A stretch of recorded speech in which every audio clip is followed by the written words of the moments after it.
Losing my husband 6 months ago had left me reeling, navigating life with caution and trust in my son, John, who I believed had my best interests at heart. But one evening, my financial advisor called urgently, his voice trembling with unease. "Sarah, don't tell John. You need to come now. I found something troubling in your accounts." My stomach dropped. The thought that John could betray me had never crossed my mind, yet the warning felt like a cold gust of fear. Driving to Marcus's office, I imagined a mistake, a glitch, a bank error. But as soon as I saw the spreadsheets, the transactions, and the forged signatures, my world shattered. Every dollar, every savings plan I had worked for had been tampered with. And the one person I trusted most, my son, was at the center of it all. That night, betrayal became very real. My name is Sarah Emerson, and I'm 57 years old. 6 months after losing my husband, I had been trying to rebuild my life quietly, relying on my son John and my trusted financial advisor, Marcus Hale. That evening, after a simple dinner, my phone rang and Marcus's name appeared on the screen. His voice was tense, almost trembling. "Sarah, I found something disturbing in your accounts. Come to my office immediately. And please don't tell John." My hands shook as I hung up, heart racing. The thought that John could betray me had never crossed my mind, yet Marcus's warning cut through the calm I'd tried to maintain. Every mile to his office felt heavy with dread. I feared the worst. What could possibly be so urgent that my own son must not know? That night, the first seed of betrayal was planted. When I arrived at Marcus's office, the fluorescent lights made the room feel sterile and tense. Marcus motioned for me to sit and slid a thick folder across the desk. "Sarah, look at this carefully," he said. My hands trembled as I opened the folder. Account statements, withdrawals, and forged signatures filled the pages. My stomach sank. "These transfers, they're all under John's authorization," Marcus whispered. I wanted to refuse to believe it, to tell myself it was a mistake. But the numbers didn't lie. Every month, funds disappeared into accounts I didn't recognize. The realization hit me like a punch. Someone I loved and trusted had been stealing from me. I had to confront the truth, but my mind raced. How could John do this? Could it really be intentional, or had someone framed him? I sat frozen, flipping through page after page of the documents Marcus had laid out. My heart ached as I struggled to reconcile this with the boy I had raised. Could John really betray me so carefully, siphoning my life savings without a hint of guilt? Marcus explained that the withdrawals had been systematic, calculated to avoid immediate detection. I shook my head, tears forming in my eyes. "There must be a mistake," I whispered, more to myself than him. But even as I spoke, a cold knot formed in my stomach. Marcus showed emails, time-stamped authorizations, and digital logs, all pointing to John. I couldn't hide from the truth anymore. The betrayal was not minor, it was deliberate. My world, already fragile after my husband's death, felt like it was crumbling beneath me. That night I returned home, unable to rest. I logged into my accounts, checking every statement, every transfer Marcus had highlighted. Each number confirmed the horrifying truth. Withdrawals, transfers, and investments moved without my consent, all linked to John. My hands shook as I scrolled, the betrayal cutting deeper with every entry. Months of careful planning became painfully clear. I had been blind, trusting him completely, and now I faced the consequences. I tried calling John, but he was unreachable, claiming late meetings and work obligations. Silence filled the house, pressing on me like a weight. This wasn't an accident. This wasn't a miscalculation. Someone I trusted had methodically drained my finances, and I now had to decide how to respond. The first step was understanding the full scope of the damage. Sleep eluded me that night. I paced the living room, replaying every recent conversation with John, recalling each time he asked for money or account access. Marcus had suggested documenting everything carefully, but I needed to process the emotional betrayal first. Could I confront him without destroying our relationship? Could I protect my finances while preserving my family? Every scenario I imagined seemed terrifying. The fear of losing both my money and my son twisted inside me. I made a mental checklist, review all accounts, collect evidence, monitor John's behavior, and plan my next move carefully. I had to act strategically. One wrong move could alert him and make the situation worse. My grief over losing my husband mixed with this new, painful betrayal, leaving me drained but resolute. I sat in the dark, staring at the ceiling, replaying the morning's discovery over and over. John had always been charming, responsible, someone I thought I could trust implicitly. How had I been so blind? The thought that my own son could manipulate me for months sent shivers down my spine. I considered Marcus's advice to remain discreet while gathering more proof. Panic and anger battled inside me, yet I knew rash decisions could backfire. I resolved to follow every trail of evidence, to know exactly what had happened before confronting him. I had to prepare mentally, emotionally, and legally for what came next. This betrayal was a wake up call, a harsh reminder that trust must be earned, even within a family. By morning, I had made a decision. I would face the truth head on. I couldn't ignore the clear signs of financial sabotage any longer. I contacted Marcus to confirm our next steps and to schedule careful monitoring of my accounts.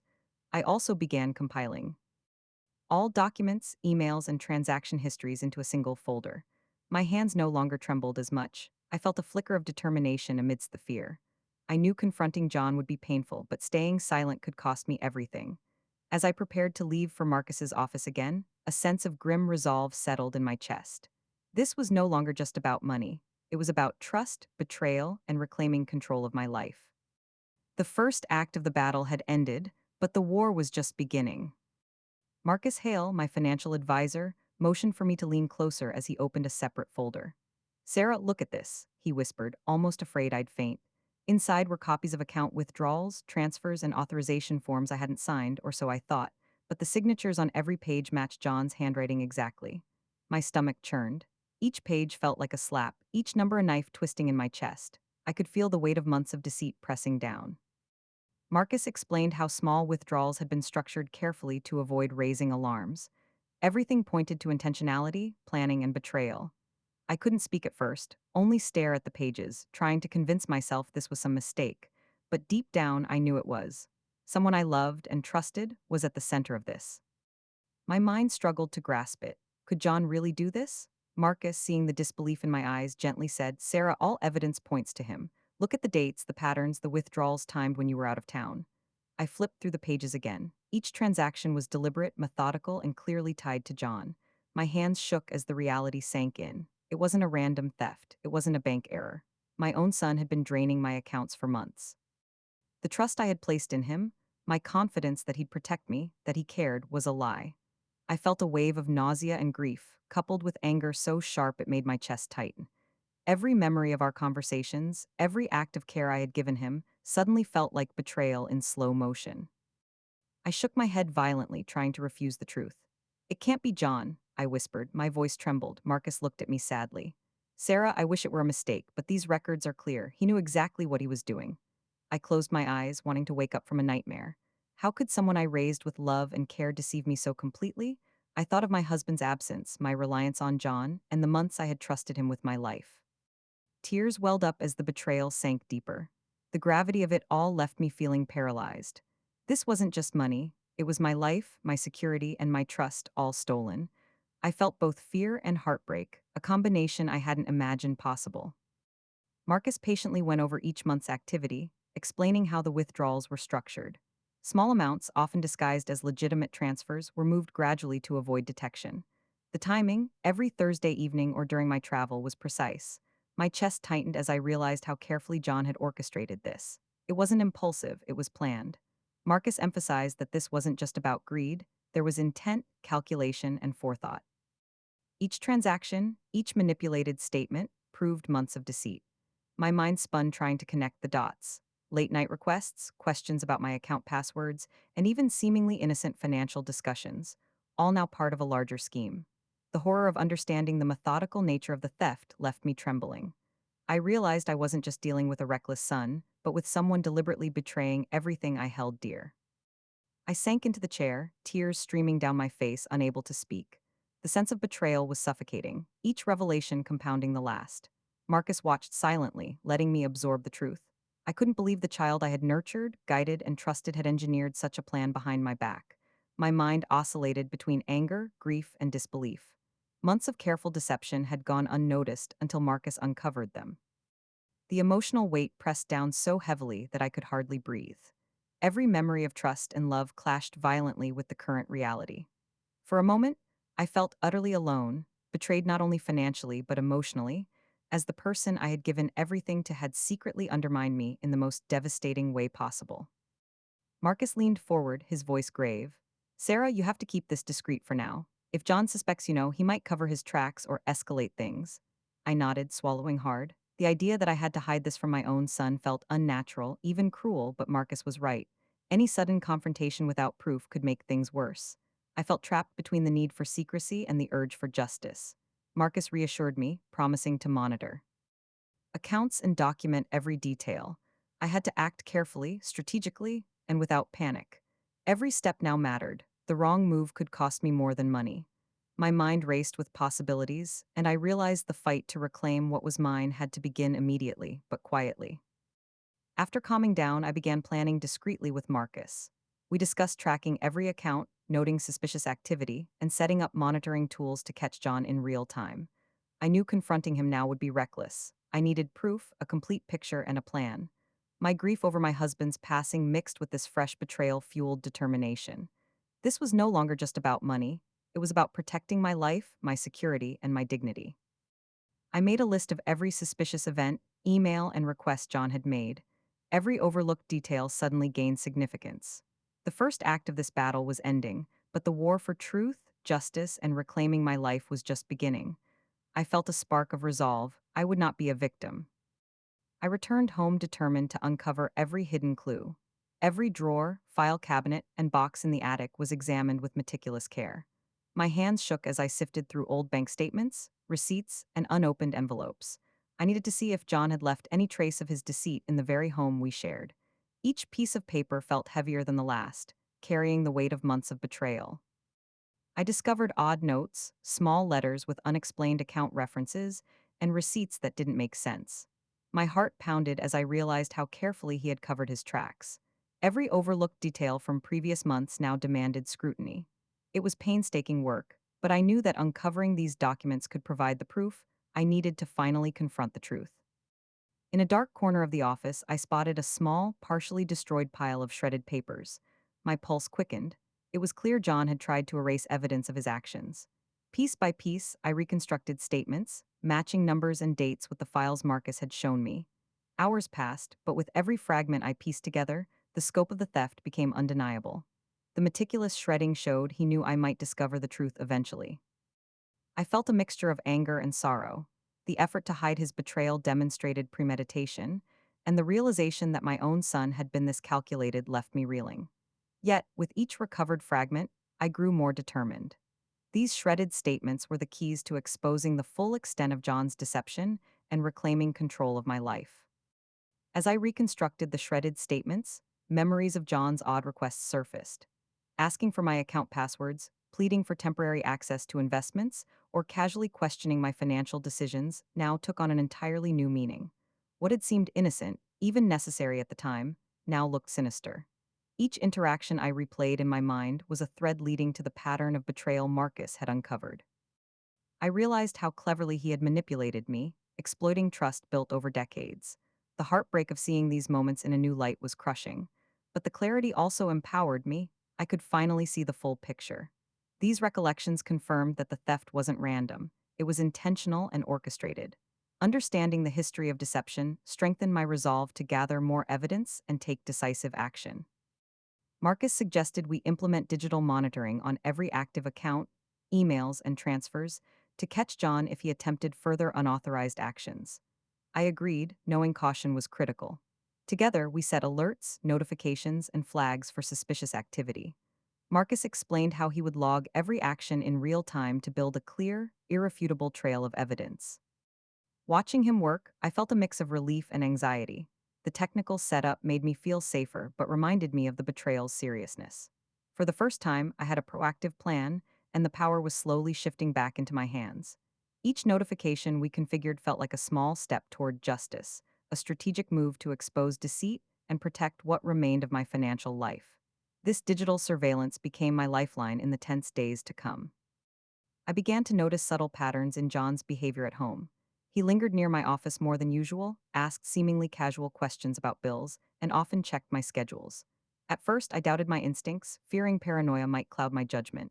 But Marcus had shown me the evidence, and each action now carried a weight it didn't have before. I started noting times, phrases, and behaviors that aligned with the suspicious transactions. Every glance, hesitation, and question became a puzzle piece. Observing him this way was emotionally exhausting. He was my son, yet I had to see him as a potential threat. Th. Duality, love, and betrayal gnawed at me. But the more I watched, the more confident I became that I was uncovering the pattern needed to confirm the truth and plan the next steps carefully. One evening, hidden in the kitchen while John believed I was in the living room, I overheard him talking on the phone about completing the final transfer and making sure nothing gets traced. My stomach lurched. The casual, confident tone with which he discussed it made my blood run cold. He had planned this down to the smallest detail, believing I would never find out. Hearing his words made the threat painfully real. I realized the immediacy of the danger, not just financial, but emotional and legal. Every step I took from that moment forward had to be calculated. I wasn't just gathering proof anymore, I was preparing to stop the final act of his deception. The betrayal I had long suspected had now fully revealed itself, and I knew action could not be delayed. To ensure nothing could be hidden or misrepresented, Marcus brought in a financial expert, Linda Pierce, to analyze every transaction. Linda meticulously reviewed accounts, transfers, and signatures, confirming that John had executed the withdrawals and covered his tracks carefully. Her detailed report provided irrefutable evidence, transforming suspicion into certainty. I watched every page she presented, each line validating the nightmare I had begun to uncover. The collaboration gave me clarity and confidence. I was no longer navigating this alone. With Marcus and Linda's support, I could confront the situation with proof, strategy, and legal weight. The groundwork for exposing John was complete, and the final steps to justice were within reach. For the first time, hope and control replaced fear and uncertainty. Marcus Hale spent the next morning meticulously compiling every piece of evidence we had gathered. Emails, transaction histories, forged signatures, and surveillance notes were organized into a comprehensive file. Each detail was checked, double-checked, and timestamped to ensure no room for doubt. Watching him work, I felt a mix of apprehension and relief. The proof of John's betrayal was undeniable, and soon it would be actionable. Marcus explained how this evidence could be used in court if necessary, and how it would protect my assets from further exploitation. The weight of months of deception began to feel manageable, knowing we had a plan. For the first time, I sensed that justice was possible. The betrayal had been shocking, but with Marcus guiding me, I was no longer powerless. I had a weapon, truth. Even with the evidence in front of me, confronting John was emotionally unbearable. He was my son, the child I had raised, nurtured, and trusted implicitly. Could I really accuse him of betrayal? Could I stand face to face knowing how much pain it would cause? I paced the living room, documents clutched tightly in my hands, torn between anger, grief, and maternal love. Marcus urged patience and strategy, warning me that confronting him without planning could backfire. My heart ached as I thought of the relationship we had, the years invested in trust and guidance. Yet, the reality of his actions demanded action. I realized that to protect my future, my finances, and my dignity, I would have to put my emotions aside and face the truth, no matter how painful it might be. Late that afternoon, a notification flashed across my phone. John was attempting a massive withdrawal from one of my accounts. My chest tightened. Marcus and I had prepared for this possibility, and we acted immediately. I called the bank and instructed them to freeze the account. Within minutes, the transaction was halted. I felt a combination of relief and satisfaction, the first tangible step to stopping his scheme in real time. It was both frightening and empowering to see that our precautions worked. I knew this was only one of many attempts he might make, but it gave me a sense of control I hadn't felt since discovering his betrayal. The first act of countering his moves had succeeded, and I felt the momentum shift in my favor. The bank's confirmation came with a sense of finality. All accounts John could access were now secured, with multiple alerts set for any future activity. The relief was immense but tempered by anxiety. How would he react when he realized he had been blocked? Marcus reassured me that taking these steps legally and carefully ensured we had the upper hand. I reviewed each account once more, making certain there were no other vulnerabilities. For the first time, the fear that had gripped me since discovering the withdrawals began to ease. The power dynamic was shifting, and I finally felt a glimmer of control returning to my life. The betrayal was still painful, but the first steps toward reclaiming my financial security had been successful. Marcus arranged for a lawyer, Jessica Lorne, to join our efforts while I filed an official report with the police. Every document, email, and monitoring log was presented to ensure legal coverage.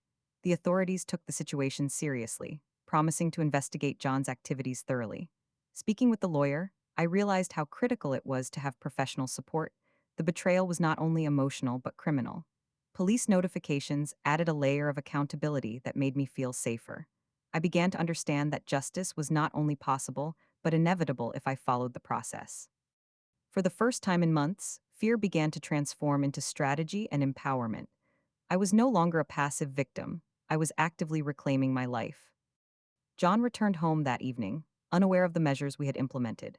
His casual demeanor vanished the moment I approached him with the documents and Marcus by my side. The confrontation was intense. He stammered, attempting excuses and denials, but the evidence was overwhelming. Every forged signature, every unauthorized transfer, every suspicious pattern was laid bare. The room was thick with tension, anger, and grief.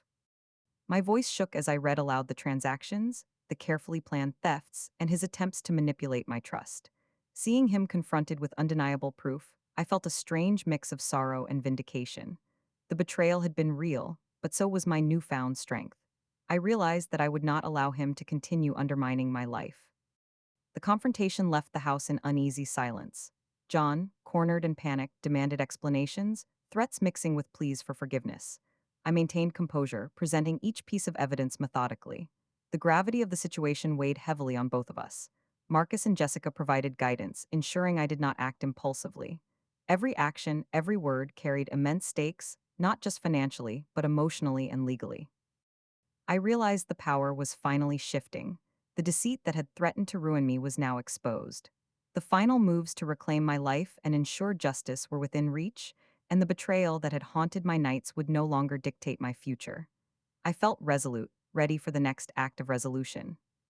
If you want to see how Sarah finally exposes her son and reclaims everything, make sure to like this video and subscribe, because the truth is about to unfold.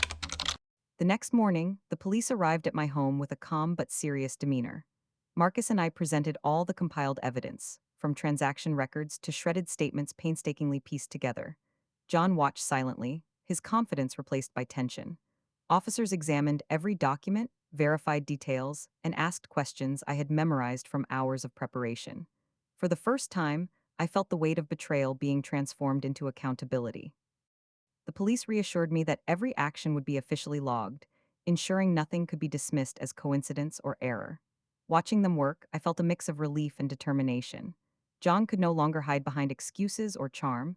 The truth was now in the hands of authority, and justice was finally within reach. John's facade cracked the moment the officers presented the evidence. I saw fear flicker across his face, the same fear I had felt the night I discovered his betrayal. He stammered, tried to explain away minor transfers, but the meticulous records left no room for denial. Marcus and I remained composed, letting the weight of facts speak.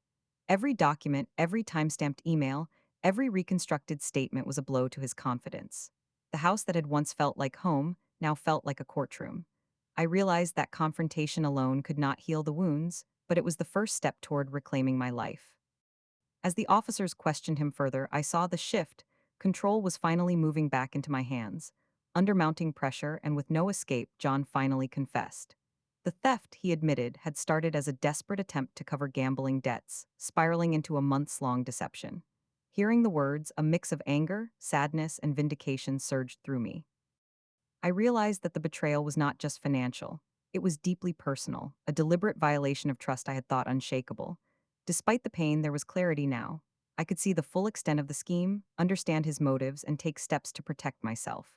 The confession, raw and unfiltered, gave me the power to act decisively. For the first time in months, I felt the possibility of resolution, a sense that the nightmare might finally end. With John's confession documented and all evidence verified, Marcus and I consulted the lawyer, Jessica Lorne, to plan the next steps. We discussed filing formal charges, securing restitution, and ensuring financial safeguards. Every aspect of the legal strategy was carefully crafted. I wanted to protect my assets while minimizing further emotional damage. We prepared documentation, statements, and a detailed timeline to present in court. This strategic approach gave me a sense of control I hadn't felt since the betrayal began. I realized that taking measured, legally sound steps was the only way to reclaim what was mine and prevent further deception. For the first time, justice felt attainable, not just a distant hope. The courtroom was tense as the judge reviewed the evidence.